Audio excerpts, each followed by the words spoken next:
अंधेरी रात के सन्नाटे में धसान नदी चट्टानों से टकराती हुई ऐसी सुहावनी मालूम होती थी जैसे घुमर घुमर करती हुई चक्कियां। नदी के दाएं तट पर एक टीला है। उस पर एक पुराना दुर्ग बना हुआ है जिसको जंगली वृक्षों ने घेर रखा है। टीले के पूर्व की ओर छोटा सा गांव है। यह गढ़ी और गांव दोनों एक बुंदेला सरकार के कीर्ति चिन्ह हैं। शताब्दियां व्यतीत हो गई, बुंदेलखंड में कितने ही राज्यों का उदय और अस्त हुआ। मुसलमान आए और बुंदेला राजा उठे और गिरे। कोई गांव, कोई इलाका ऐसा न था जो इन दुर्व्यवस्थाओं से पीड़ित न हो, मगर इस दुर्ग पर किसी शत्रु की विजयता का न लहराई और इस गांव में किसी विद्रोह का भी पदार्पण न हुआ। यह उसका सौभाग्य था। अनिरुद्ध सिंह वीर राजपूत था। वह जमाना ही ऐसा था जब मनुष्य मात्र को अपने बाहुबल और पराक्रम ही का भरोसा था। एक ओर मुसलमान सेनाएं पैर जमाए खड़ी रहती थीं, दूसरी ओर बलवान राजा अपने निर्बल भाइयों का गला घोंटने पर तत्पर रहते थे। अनिरुद्ध सिंह के पास सवारों और पियादों का एक छोटा सा मगर सजीव दल था। इससे वह अपने कुल और मर्यादा की रक्षा किया करता था। उसे कभी चैन से बैठना नसीब न होता था। 3 वर्ष पहले उसका विवाह शीतला देवी से हुआ, मगर अनिरुद्ध मौज के दिन और विलास की रातें पहाड़ों में काटता था और शीतला उसकी जान की खैर मनाने में। वह कितनी बार पति से अनुरोध कर चुकी थी, कितनी बार उसके पैरों पर गिरकर रोई थी कि तुम मेरी आंखों से दूर न रहो, मुझे हरिद्वार ले चलो, मुझे तुम्हारे साथ वनवास स्वीकार है, यह वियोग अब नहीं सहा जाता। उसने प्यार से कहा, जिद से कहा, विनय की, मगर अनिरुद्ध बुंदेला था। शीतला अपने किसी हथियार से उसे परास्त न कर सकी। अंधेरी रात थी। सारी दुनिया सोती थी, मगर तारे आकाश में जागते थे। शीतला देवी पलंग पर पड़ी करवटें बदल रही थी और उसकी ननद सारंधा फर्श पर बैठी मधुर स्वर से गाती थी। बिनु रघुवीर कटत नहीं रैं। शीतला ने कहा, जी न जलाओ। क्या तुम्हें भी नींद नहीं आती? सारंधा, तुम्हें लोरी सुना रही हूं। शीतला, मेरी आंखों से तो नींद लोप हो गई। सारंधा, किसी को ढूंढने गई होंगी। इतने में द्वार खुला और एक गठे हुए बदन के रूपवान पुरुष ने भीतर प्रवेश किया। वह अनिरुद्ध था। उसके कपड़े भीगे हुए थे और बदन पर कोई हथियार न था। शीतला चारपाई से उतरकर जमीन पर बैठ गई। सारंधा ने पूछा, भैया, यह कपड़े भीगे क्यों हैं? अनिरुद्ध, नदी तैरकर आया हूं। सारंधा, हथियार क्या हुआ? अनिरुद्ध, छिन गए। सारंधा, और साथ के आदमी? अनिरुद्ध, सबने वीर गति पाई। शीतला ने दबी ज़बान से कहा, ईश्वर ने ही कुशल किया, मगर सारंधा के तेवरों पर बल पड़ गए और मुखमंडल गर्व से सतेज हो गया। बोली, भैया, तुमने कुल की मर्यादा खो दी, ऐसा कभी न हुआ था। सारंधा भाई पर जान देती थी। उसके मुंह से यह धिक्कार सुनकर अनिरुद्ध लज्जा और खेद से विकल हो उठा। वह वीराग्नि, जिसे क्षण भर के लिए अनुराग ने दबा दिया था, फिर ज्वलंत हो उठी। वह उल्टे पांव लौटा और यह कहकर बाहर चला गया कि सारंधा, तुमने मुझे सदैव के लिए सचेत कर दिया। यह बात मुझे कभी न भूलेगी। अंधेरी रात थी। आकाशमंडल में तारों का प्रकाश बहुत धुंधला था। अनिरुद्ध किले से बाहर निकला। पल भर में नदी के उस पार जा पहुंचा और फिर अंधकार में लुप्त हो गया।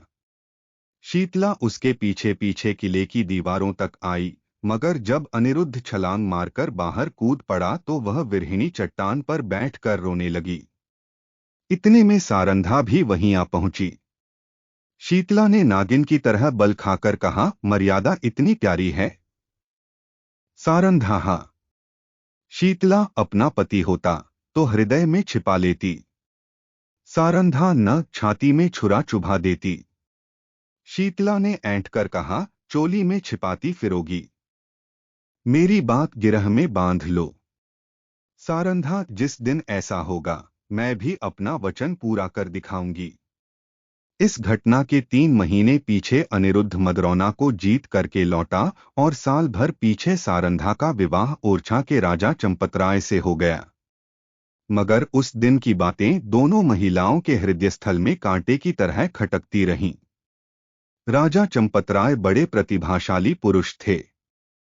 सारी बुंदेला जाति उनके नाम पर जान देती थी और उनके प्रभुत्व को मानती थी। गद्दी पर बैठते ही उन्होंने मुगल बादशाहों को कर देना बंद कर दिया और वे अपने बाहुबल से राज्य विस्तार करने लगे। मुसलमानों की सेनाएं बार बार उन पर हमले करती थीं, पर हारकर लौट जाती थीं। यही समय था कि जब अनिरुद्ध ने सारंधा का चंपतराय से विवाह कर दिया। सारंधा ने मुहमांगी मुराद पाई। उसकी यह अभिलाषा कि मेरा पति बुंदेला जाति का कुलतिलक हो, पूरी हुई। यद्यपि राजा के महल में 5 रानियां थीं, मगर उन्हें शीघ्र ही मालूम हो गया कि वह देवी जो हृदय में मेरी पूजा करती है, सारंधा है। परंतु कुछ ऐसी घटनाएं हुई कि चंपतराय को मुगल बादशाह का आश्रित होना पड़ा। वह अपना राज्य अपने भाई पहाड़ सिंह को सौंपकर आप देहली को चला गया। यह शाहजहां के शासनकाल का अंतिम भाग था। शाहजादा दाराशिकोह राजकीय कार्यों को संभालते थे। युवराज की आंखों में शील था और चित्त में उदारता। उन्होंने चंपतराय की वीरता की कथाएं सुनी थीं, इसलिए उनका बहुत आदर सम्मान किया और कालपी की बहुमूल्य जागीर उसके भेंट की, जिसकी आमदनी 9 लाख थी। यह पहला अवसर था कि चंपतराय को आए दिन के लड़ाई झगड़ों से निवृत्ति मिली और उसके साथ ही भोगविलास का प्राबल्य हुआ। रात दिन आमोद प्रमोद की चर्चा रहने लगी। राजा विलास में डूबे, रानियां जड़ाऊ गहनों पर रीझी। मगर सारंधा इन दिनों बहुत उदास और संकुचित रहती। वह इन रंगरलियों से दूर दूर रहती। ये नृत्य और गान की सभाएं उसे सूनी प्रतीत होती। एक दिन चंपतराय ने सारंधा से कहा, सारन, तुम उदास क्यों रहती हो? मैं तुम्हें कभी हंसते नहीं देखता। क्या मुझसे नाराज हो? सारंधा की आंखों में जल भर आया। बोली, नाथ, आप ऐसा विचार क्यों करते हैं? जहां आप प्रसन्न हैं, वहां मैं भी खुश हूं। चंपतराय, मैं जब से यहां आया हूं मैंने तुम्हारे मुखकमल पर कभी मनोहारिणी मुस्कुराहट नहीं देखी। तुमने कभी अपने हाथों से मुझे बीड़ा नहीं खिलाया, कभी मेरी पाग नहीं सवारी, कभी मेरे शरीर पर शस्त्र नहीं सजाए। कहीं प्रेमलता मुरझाने तो नहीं लगी? सारंधा, प्राणनाथ, आप मुझसे ऐसी बात पूछते हैं जिसका उत्तर मेरे पास नहीं है। यथार्थ में इन दिनों मेरा चित्त उदास रहता है। मैं बहुत चाहती हूं कि खुश रहूं, मगर बोझ सा हृदय पर धरा रहता है। चंपतराय स्वयं आनंद में मग्न थे, इसलिए उनके विचार में सारंधा को असंतुष्ट रहने का कोई उचित कारण नहीं हो सकता था। वह भौहें सिकोड़कर बोले, मुझे तुम्हारे उदास रहने का कोई विशेष कारण नहीं मालूम होता। ओरछे में कौन सा सुख था जो यहां नहीं है? सारंधा का चेहरा लाल हो गया। बोली, मैं कुछ कहूं, आप नाराज तो न होंगे? चंपतराय, नहीं, शौक से कहो। सारंधा, ओरछा में मैं एक राजा की रानी थी, यहां मैं एक जागीरदार की चेरी हूं। ओरछा में मैं वह थी जो अवध में कौशल्या थी, यहां मैं बादशाह के एक सेवक की स्त्री हूं। जिस बादशाह के सामने आज आप आदर से सिर झुकाते हैं, वह कल आपके नाम से कांपता था। रानी से चेरी होकर भी प्रसन्नचित्त होना मेरे वश में नहीं है। आपने यह पद और ये विलास की सामग्रियां बड़े महंगे दामों में मोल ली हैं। चंपतराय के नेत्रों से एक पर्दासा हट गया। वे अब तक सारंधा की आत्मिक उच्चता को न जानते थे। जैसे बेमाम बाप का बालक मां की चर्चा सुनकर रोने लगता है, उसी तरह ओरछा की याद से चंपतराय की आंखें सजल हो गई। उन्होंने आदरयुक्त अनुराग के साथ सारंधा को हृदय से लगा लिया। आज से उन्हें फिर उसी उजड़ी बस्ती की चिंता हुई, जहां से धन और कीर्ति की अभिलाषाएं उन्हें खींच लाई थीं। माँ अपने खोए हुए बालक को पाकर निहाल हो जाती है। चंपतराय के आने से बुंदेलखंड निहाल हो गया। ओरछा के भाग जागे, नौबतें बजने लगीं और फिर सारंधा के कमल नेत्रों जातीय अभिमान का आभास दिखाई देने लगा। यहां रहते रहते महीनों बीत गए। इस बीच में शाहजहां बीमार पड़ा। पहले से ईर्ष्या की अग्नि दहक रही थी। यह खबर सुनते ही ज्वाला प्रचंड हुई। संग्राम की तैयारियां होने लगीं। शाहजादे मुराद और मुहिउद्दीन अपने अपने दल सजाकर दक्षिण से चले। वर्षा के दिन थे। उर्वरा भूमि रंग-बिरंग के रूप भरकर अपने सौंदर्य को दिखाती थी। मुराद और मुहिउद्दीन उमंगों से भरे हुए कदम बढ़ाते चले आ रहे थे। यहां तक कि धौलपुर के निकट चंबल के तट पर आ पहुंचे, परंतु यहां उन्होंने बादशाही सेना को अपने शुभागमन के निमित्त तैयार पाया। शाहजादे अब बड़ी चिंता में पड़े। सामने अगम्य नदी लहरें मार रही थी, किसी योगी के त्याग के सदृश। विवश होकर चंपतराय के पास संदेश भेजा कि खुदा के लिए आकर हमारी डूबती हुई नाव को पार लगाइए। राजा ने भवन में जाकर सारंधा से पूछा, इसका क्या उत्तर दूं? सारंधा, आपको मदद करनी होगी। चंपतराय, उनकी मदद करना दारा शिकोह से वैर लेना है। सारंधा, यह सत्य है, परंतु हाथ फैलाने की मर्यादा भी तो निभानी चाहिए। चंपतराय, प्रिय, तुमने सोचकर जवाब नहीं दिया। सारंधा, प्राणनाथ, मैं अच्छी तरह जानती हूं कि यह मार्ग कठिन है और अब हमें अपने योद्धाओं का रक्त पानी के समान बहाना पड़ेगा, परंतु हम अपना रक्त बहाएंगे और चंबल की लहरों को लाल कर देंगे। विश्वास रखिए कि जब तक नदी की धारा बहती रहेगी, वह हमारे वीरों की कीर्तिगान करती रहेगी।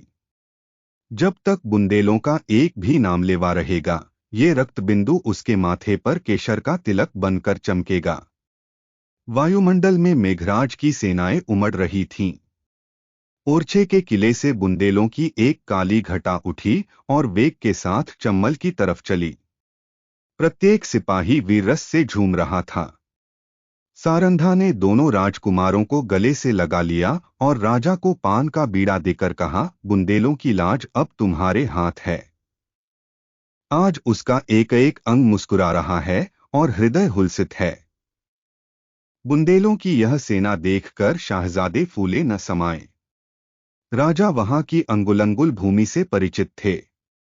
उन्होंने बुंदेलों को तो एक आड़ में छिपा दिया और वे शाहजादों की फौज को सजाकर नदी के किनारे किनारे पश्चिम की ओर चले।